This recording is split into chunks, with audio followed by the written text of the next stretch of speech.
Assalomu alaykum hurmatli kuzatuvchilarimiz. Shu issiqxonamizdamiz. Bodring davomi. Bodringlar bir qator tekis chiqqan. Olajo'lar ham yo'q bor. Asosan tekis 99%, 98% yaxshi chiqqan, tekis chiqqan. Keyin bitta narsa aytmoqchiman, sizlarga ko'rsatmoqchiman. E'tibor bergan bo'lsalaring, hozirgi kunda shunaqasi ko'p bo'ladi. Mana bodringni bargida mana e'tibor beringlar.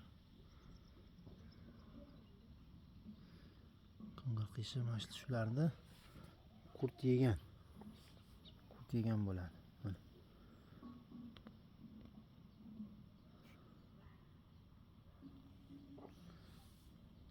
Bunga hozir dorisi sepildi. Mana xudo xolasa qurtni dorisi. Ko'rishlar mumkin. Qurtga dori sepildi. Qanaqangi maslahat bo'lsa so'rasalaring, qo'ldan kelgancha javob berishda davom etamiz, xudo xolasa. Hammalaringga rahmat, sog' bo'linglar, salomat bo'linglar. Kuzatishda davom etinglar.